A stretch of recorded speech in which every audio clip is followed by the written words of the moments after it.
رحمت رمضان اے رحمت رمضان۔ الحمدللہ رب العالمین والصلاة والسلام علی سید الانبیاء والمرسلین۔ ناظرین کرام، السلام علیکم ورحمۃ اللہ وبرکاتہ۔ آپ دیکھ رہے ہیں آئی ڈی ایس کے پلیٹ فارم سے بہت ہی پیاری نشریات رحمت رمضان، اور وقت ہوا ہے ہمارے بہت ہی خوبصورت سیگمنٹ جس کا نام ہے قرآن کی دنیا۔ ہمارے ساتھ تشریف فرما ہے ایز یوزول اس پروگرام کی جان آن شان، ہم سب کے پیارے محبوب شخصیت حضرت علامہ مولانا مفتی سلمان احمد اظہری صاحب۔ السلام علیکم ورحمۃ اللہ وبرکاتہ۔ وعلیکم السلام ورحمۃ اللہ تعالی وبرکاتہ۔ آپ کی صحت ٹھیک ہے؟ الحمدللہ، اللہ کا فضل ہے۔ ناظرین کرام، آج کا جو ہمارا عنوان ہے وہ ہے کہ قرآن پاک میں کس طرح ہمیں تعلیم دی گئی کہ برائیوں سے روکنا ہے، برائیوں سے کس طرح بچنا ہے، بے حیائیوں سے کس طرح بچنا ہے۔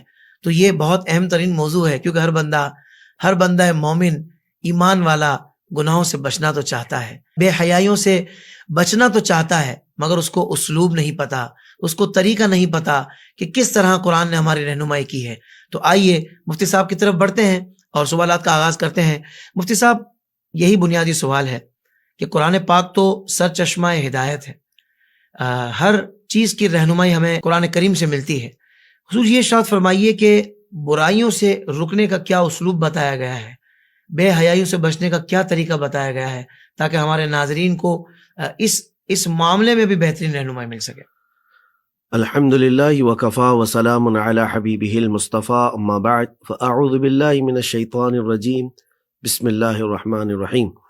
اللہم صل علی سیدنا محمد وآلہ واصحابہ وبارک وسلم صلاۃ دائمۃ سرمدا ابدا۔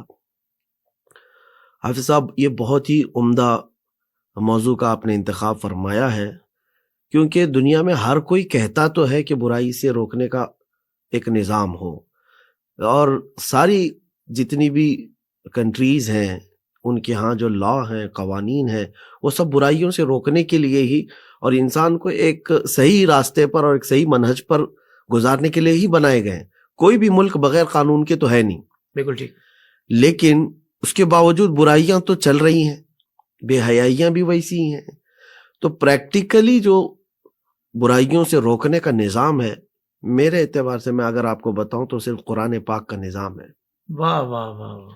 قرآن پاک کا جو نظام ہے، اسلوب ہے بے حیائیوں سے اور برائیوں سے روکنے کا، وہ ایسے نہیں ہے کہ برائی کو دیکھا تو اب اس کو دبا دیا ہے، بلکہ برائی جہاں سے شروع ہو رہی ہے وہاں جا کر کے روک دو، یہ جڑ سے ختم کرو، جڑ سے ختم کرو۔ کیا بات۔ اب دیکھیں، زنا ہر دور میں ایک برائی سمجھی جاتی ہے، آج بھی ہے، اگرچہ اس کو الگ الگ انداز سے لوگ تعارف کروا رہے ہوں، لیکن جو عقل سلیم رکھنے والا طبقہ ہے وہ زنا کو بے حیائی اور برائی ہی جانتا ہے۔ صحیح۔ تو اب یہ زنا سے روکنے کے لیے سزائیں تو ہیں، حدود ہے، یہ سب بات کی چیزیں ہیں، ہو گیا تو اب اس کے اوپر کیا کرنا ہے وہ الگ ہے۔ لیکن قرآن پاک میں رب تعالیٰ نے اس سے روکنے کے لیے کیا فرمایا؟ قل للمؤمنین یغضوا من ابصارہم۔ واہ واہ۔ محبوب آپ فرما دیں مومنوں سے کہ اپنی آنکھیں نیچی رکھو۔ شروع یہاں سے ہوتی ہے یہ چیز، بے حیائی اور برائی جو شروع ہوتی ہے یہ خاص طور پر شہوت کی، تو وہ آنکھوں کی ابتدا ہے۔ اور ایسا نہیں کہ مردوں کو صرف کہا گیا ہے، عورتوں کو بھی کہا گیا ہے، عورتوں کو پلس تھوڑا سا کہا گیا ہے، یعنی نگاہیں نیچی رکھو، اپنی شرمگاہوں کی حفاظت کرو۔ ساتھ میں یہ بھی کہا گیا ہے وَلَا يُبْدِينَ زِينَتَهُنَّ، اپنی زینت کا اظہار بھی نہ کریں۔ صحیح۔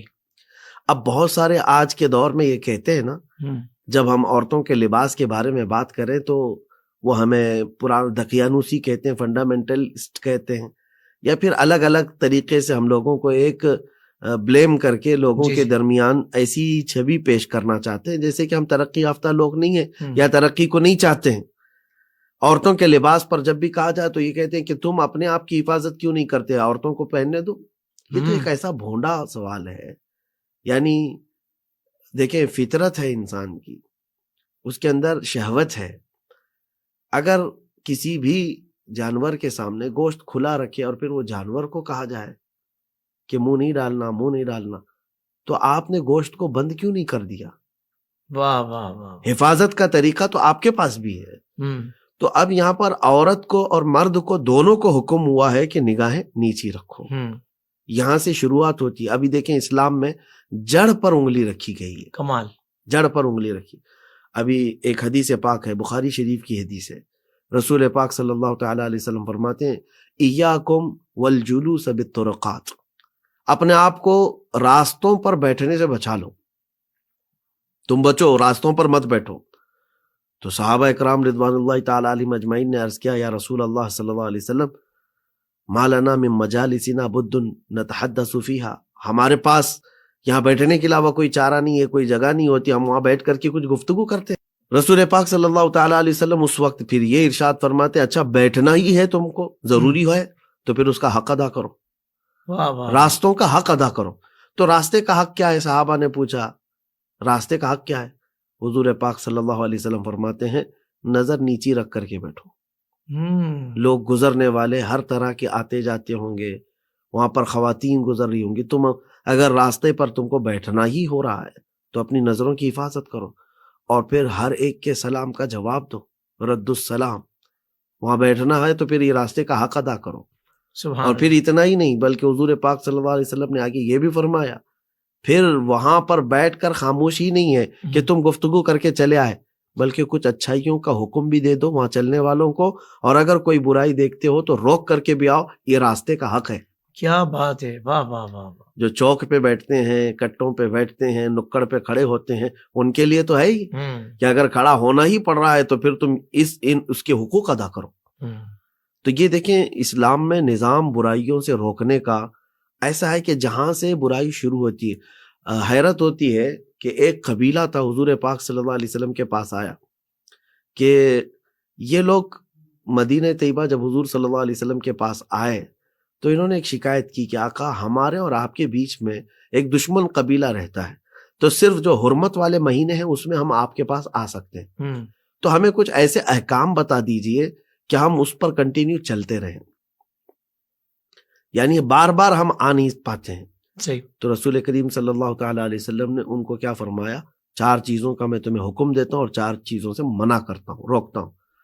اب یہ حدیث طویل ہے. 4 چیزوں کا جو حکم ہے اس میں نماز ہے, روزہ ہے, زکوٰۃ کا حکم ہے, اور خمس مال غنیمت میں سے.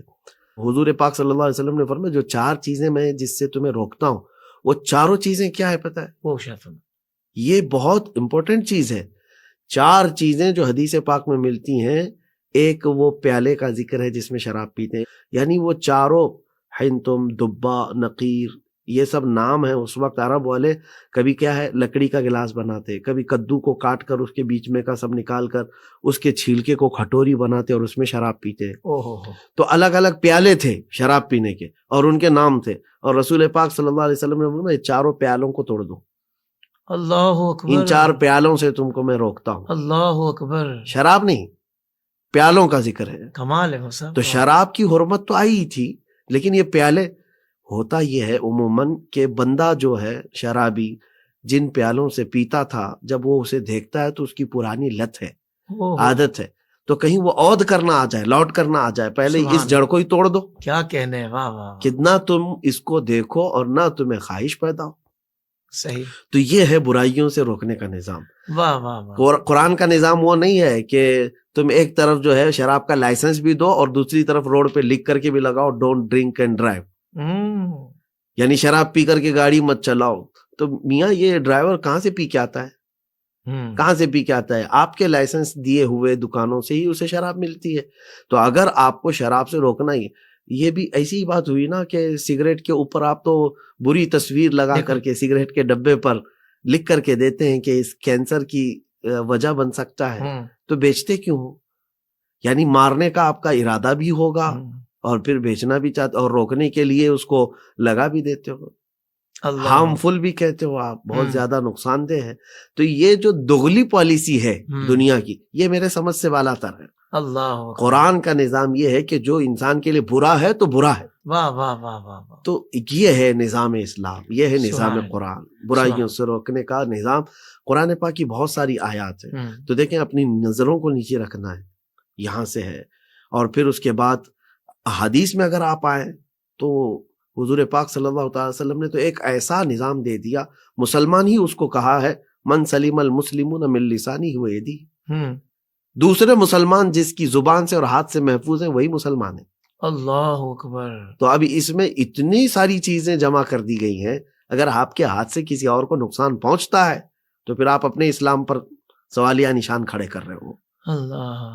آپ کے زبان سے کسی کو اگر نقصان پہنچ رہا ہے تو آپ کے اسلام پر سوالیہ نشان ہے. کیونکہ حضور نے فرمایا دوسرے مسلمان تم سے محفوظ ہیں تمہاری زبان سے اور تمہارے ہاتھ سے، تب تم مسلمان ہو. بالکل ٹھیک. تو یہ نظام جو ہے اللہ کے حبیب صلی اللہ تعالیٰ علیہ وسلم نے جو دیا ہے اور قرآن کا جو نظام ہے، میں چیلنج کے ساتھ کہتا ہوں اس میں وہ دگلی پالیسیاں نہیں ہیں. واہ واہ واہ. کہ کسی کو اجازت دی جائے اور کسی کو روکا جائے. اور اچھا یہ بھی میں بتا دوں، نشہ وغیرہ ساری چیزیں جو ہے اللیگل تو ہیں، لیکن آتی کیسے ہیں، بکتی کیسی ہیں. بڑے بڑے مالداروں کے لیے ایک نظام الگ بنا ہوا ہے دنیا میں، چھوٹے لوگوں کے لیے ایک الگ نظام ہے. اس عدل کی جو قتل ہوا ہے دنیا میں، اس سے تو برائیاں رکیں گی نہیں کبھی. یعنی سرمایہ دارانہ نظام بھی دیکھ لیں آپ، جو بڑے بڑے اثر و رسوخ والے ہیں ان کے گھروں پہ ساری چیزیں پہنچ جاتی ہیں ساری چیزیں، لیکن وہی غریب اگر کر رہا ہے تو اس کے قتل تک بھی معاملات آ جاتے ہیں. تو اس نظام سے تو کبھی برائیاں ختم نہیں ہونی ہیں. اللہ. کبھی نہیں ختم ہوگی. نظام جو ہے یہ ہو کہ حضور پاک صلی اللہ علیہ وسلم کے زمانے میں ایک خاتون چوری کے جرم میں پکڑی گئی تھی، قبیلے بنو مخزوم کی. اب جب وہ جرم میں پکڑی گئی تو اسلام میں سزا ہے ہاتھ کاٹنا. صحابہ کرام نے یہ آپس میں مشورہ کیا کہ حضور سے ریکویسٹ کرتے ہیں، سفارش کرتے ہیں کہ اس کی جان بخشی جائے، اس کو معاف کر دیا جائے. لیکن بولنے کی ہمت کسی کی نہیں تھی. یہ حدیث پاک میں ہے، حضرت اسامہ بن زید کو صحابہ نے وکیل بنایا، کہا کہ آپ اندر آنا جانا آپ کا حضور کے پاس زیادہ ہے، آپ جا کر سفارش کرو. وہ آئے صحابہ کی وکالت لے کر کے رسول کریم صلی اللہ علیہ وسلم سے عرض کیا، آقا یہ جو بنو مخزوم قبیلے کی لڑکی جو چوری میں آج گرفتار ہوئی ہے، سب کا خیال یہ ہے کہ اس کے ہاتھ نہ کاٹے جائیں، انہیں معاف کیا جائے. اللہ اکبر. اب نظام اسلام دیکھو، عدل مصطفیٰ دیکھیں. حضور پاک صلی اللہ علیہ وسلم جلال میں آئے، فرمایا تم سے پہلی والی قومیں اسی لیے ہلاک ہو گئی کہ ان کے بڑے لوگ جب جرم کرتے تو معاف کر دیے جاتے اور چھوٹے لوگ جرم کرتے تو ان کو سزائیں دی جاتی. آگے کا جملہ حضور فرماتے ہیں اگر فاطمہ بنت محمد سے چوری ہو جاتی بالفرض میں اس کے بھی ہاتھ کاٹتا. اللہ. یہ تو عدل کے لیے ایک حضور پاک صلی اللہ تعالی علیہ وسلم کا فرمان ہے. تو نظام اسلام یہ ہے کہ کسی کی رعایت نہیں ہوگی، کسی کی خصوصیت نہیں ہوگی، کہ یہاں پر برائیوں سے روکنے کے لیے یہ سارے نظام جب تک نہیں آئیں گے پوری برائیاں نہیں روک سکتی. اس کا مطلب یہ ہوا مفتی صاحب کہ الحمدللہ اہل ایمان کے پاس قرآن پاک کا ایک مکمل و مضبوط نظام موجود ہے. بالکل. امپلیمنٹ کی ضرورت بالکل ہے، عمل درآمد کی ضرورت ہے. اس کی وجہ یہ ہے کہ نبی پاک صلی اللہ علیہ وسلم کے زمانہ مبارک میں آپ دیکھیں صحابہ کرام نے اس کو امپلیمنٹ کیا. بالکل. اور اہل بیت اطہار. تو اس کے بعد ہم دیکھتے ہیں تسلسل کی کیسا پاکیزہ ماحول ہوا کرتا تھا، عدل کا کیسا نظام تھا، رواداری کا نظام کیسا تھا، اخوت و بھائی چارہ کیسا تھا.